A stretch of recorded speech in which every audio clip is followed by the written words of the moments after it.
We're called to this sibling love. We're called to be what I like to call extra mile Christians, extra mile love. You know, in Roman culture, I think if you were over 12 years old, you were obligated by law to carry the packs of a Roman guard if they requested you to. And these guards were, these packs were really, really heavy. These are the heavy packs. So if you're 16 years old, you see a Roman soldier getting off his horse, you trying not to get eye contact. You're like, ugh. Because if you lock eyes, he'll say, hey, get over here. Then he's got to come, and he was required to carry it a whole mile. So he'd take the pack, and he'd have to carry it a mile. Now, Jesus' words to him would be, when you get to the last mile, just imagine if he looks at the guard.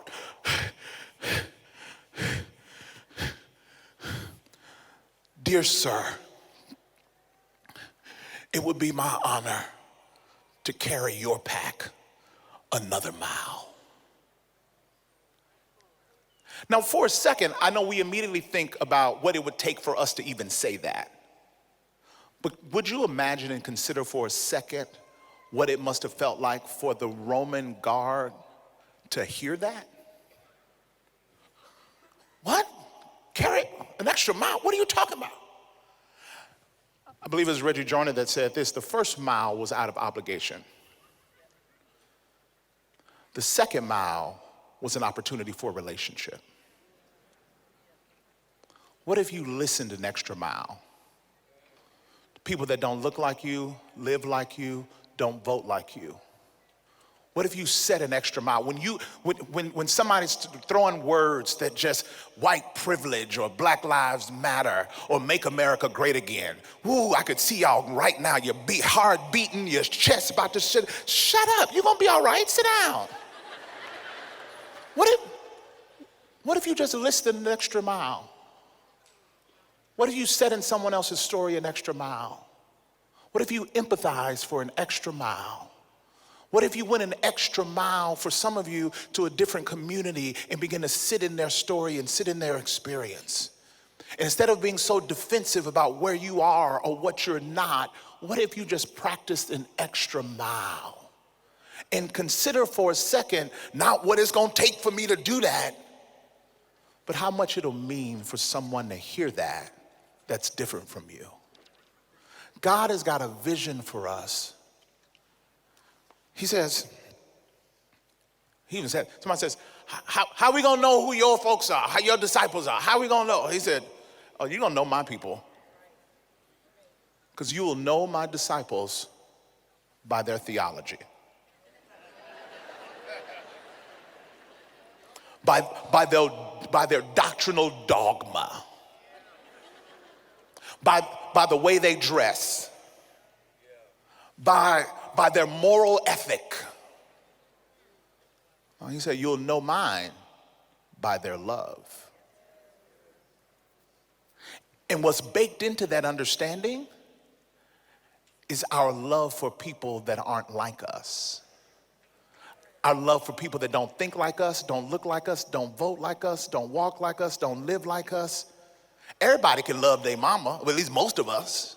He ain't talking about your mama, your sweet auntie that always make the carrot cake. No, He talking about the one that get on your last nerve, how you love them. That's how we gonna know that you love me. That's what God says. That's what God says.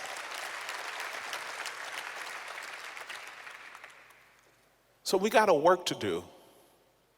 And I want to use my last moments here to encourage you, because I know many of you have been doing that work.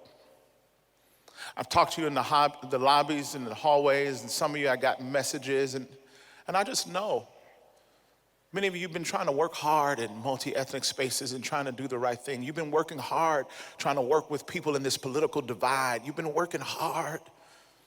And if you're anything like me, you're tired. You're weary. And the idea of continuing to fight for unity and oneness is draining. I know we've been having fun and been dancing. I think I done lost 10 pounds just from the worship sessions alone. But I know some of you came and you've already thought about quitting. You've already thought about your exit strategy because you're thinking, how am I going to get this done? And I want to encourage you, you're not going to get it done, but God's going to get it done through you. God's going to do something special in you.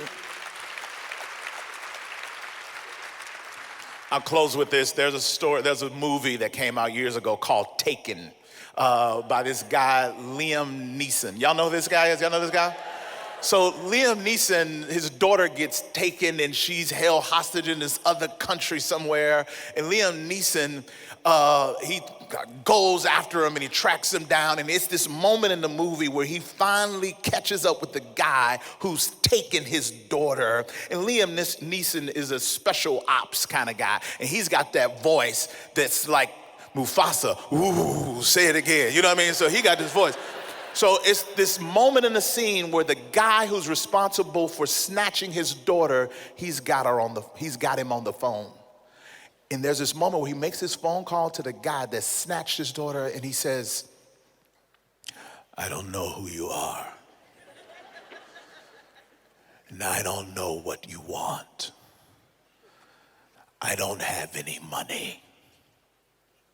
But what I do have is a particular set of skills that I've honed for decades.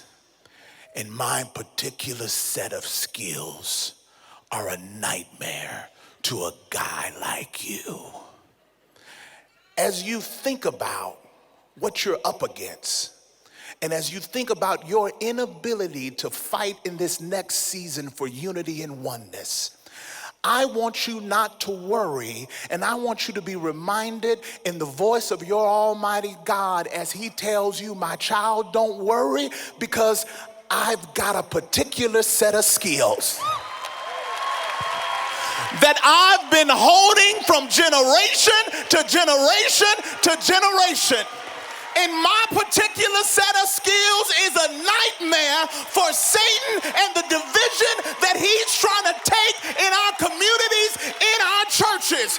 So I need you to go home knowing that you got a God with a particular set of skills. If you ask Moses, Moses would tell you the Red Sea was in front of me. Pharaoh's army was behind me, but I had a God who had a particular set of skills. Meshach, Shadrach, and Abednego would tell you I was in the fiery furnace. Oh, I wish I had some help in here.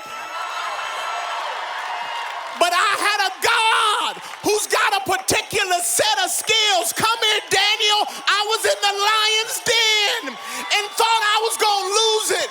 But I had a God who's got a particular set of skills. Forget them. Look at me.